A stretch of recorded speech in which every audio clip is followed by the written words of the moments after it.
Those extraordinarily dramatic drum beats, where did they come from? Well, I recorded them, amazingly enough, last week, was it? No, not quite, last month, on the Sepik River in Papua New Guinea, where I've just spent most of 1985.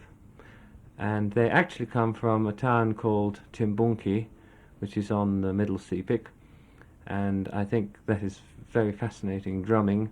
It was specially put on for the purpose of recording. They don't often do those kind of drum beats anymore, and they're really to appease the spirits for when somebody has made an offence, a tribal custom has been broken. In actual fact, the law had been broken by me, and so they had to make those drum beats to appease the spirits because these drums have never been recorded before. And the chiefs of the village are very concerned. I mean, on the one hand, they wanted to record their culture. They understand the value of making a recording like this. And on the other hand, they had to do a certain type of rhythm. I mean, that is not just any old beat. I mean, rum, bum, bum, bum, bum, bum. It's not normal. I mean, that is something, it means it's a special language. And it's well, when you've offended or upset the spirits, they've got to be you have to sacrifice things, and the actual things that they sacrificed were rather interesting. I remember bunches of bananas, betel nuts, sugar cane, and 2 sacrificed roosters. To go back to the beginning, your best-known work is African Sanctus, a piece in a very unusual form. How would you describe it?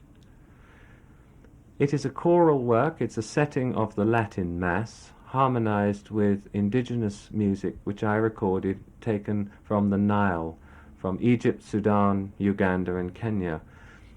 Well, I recorded there between 1969 and 72, and I wrote African Sanctus over a period of years, and it was first, well, I made the recording, then we made a BBC documentary film about it, and then it was finally published, and all the performances took place. What led you to the idea of combining Western choral music and indigenous music in this unusual way? I think it was because when I was a child, I wanted to be an explorer, actually, without a tape recorder, just to go to Africa, to travel the world, to be a traveller, let's say. And when I later on in life became a composer, I wondered how to put the two together. And it seemed that the best way to do it would be to go with a tape recorder, record the sounds that I heard, and try and incorporate them in some way into my compositions. And so we have, as a result, works like African Sanctus. And African Sanctus has been enormously popular. For the last few years, you've turned your attention to the Pacific, doing the same sort of work?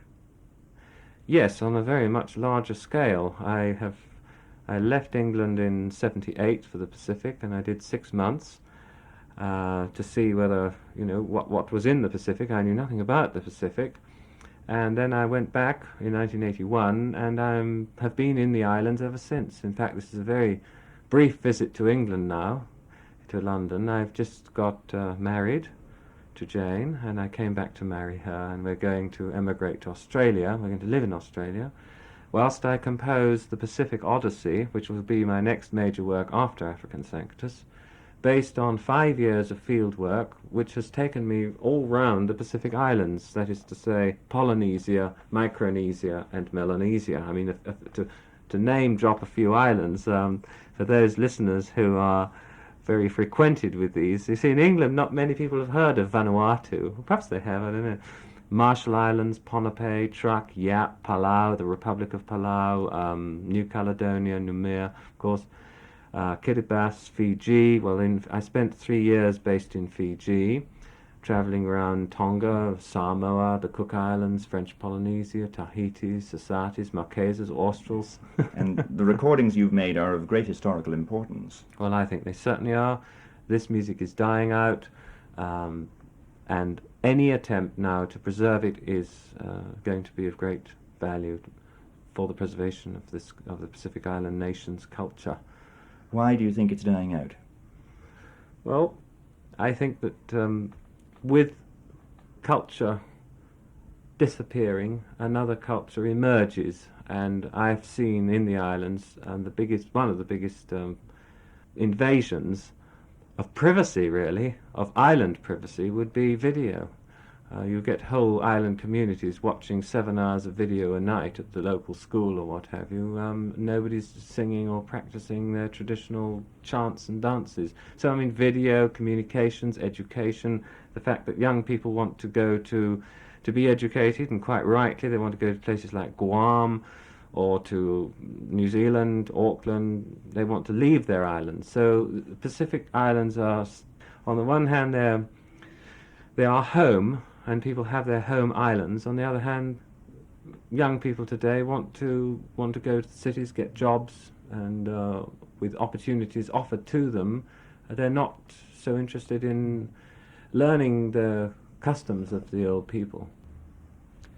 Now that the collecting work of tapes is finished, you're embarking on the composition of Pacific Odyssey. Can you tell us something about that? Yes, it's a choral work lasting about 2 hours, of which I've now written 10 minutes in 5 years. So that's not bad going, is it? And 4 very secret and special notes that dominate the Odyssey.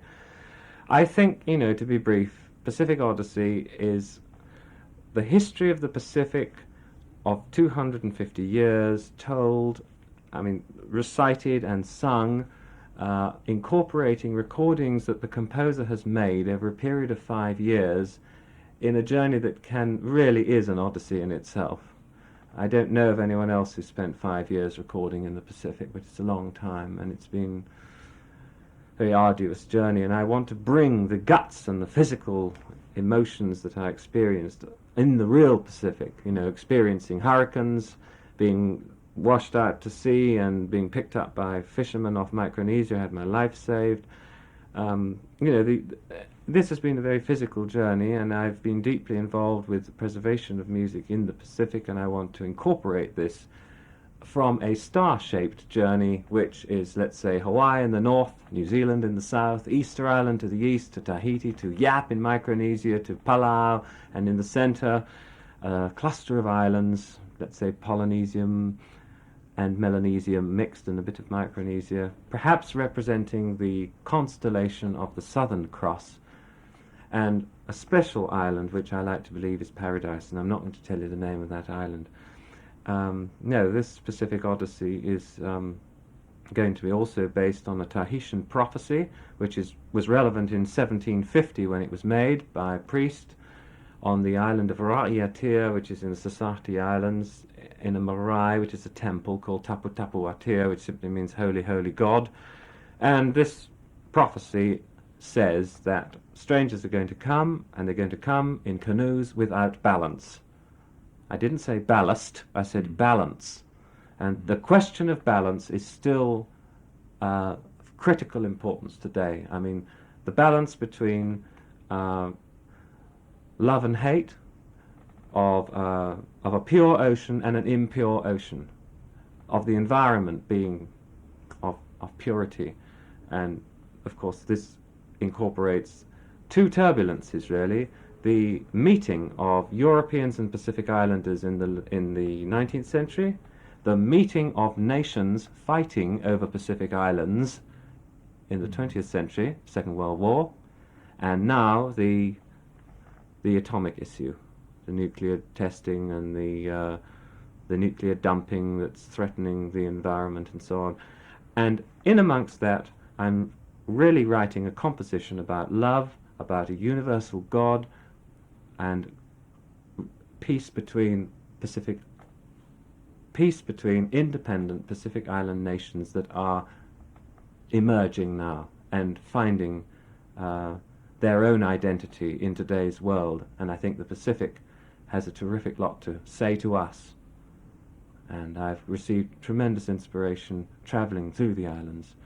And so I'm not writing a piece about war, I'm merely telling the story of the history of the Pacific in a musical composition, and hope that people will come and enjoy it and really hear a hurricane for a hurricane.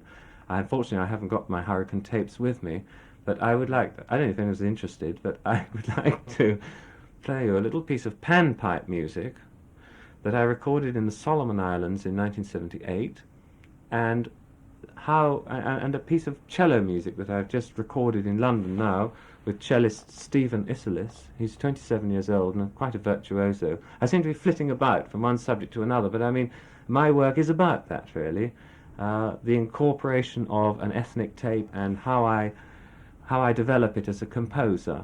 So Solomon Island panpipes are far removed from a cello and a piano, but there is a musical link, and I wrote this piece called The Awakening for cello and piano, which I may put into the Pacific Odyssey at the end of part 1, after the first hurricane, because I think the ears will need cleaning out. If people are sitting in the Sydney Opera House listening to a hurricane and humans being sacrificed, I mean, this is a very noisy piece, and it would be very refreshing to have this intermezzo for cello and piano, which was inspired by these panpipes.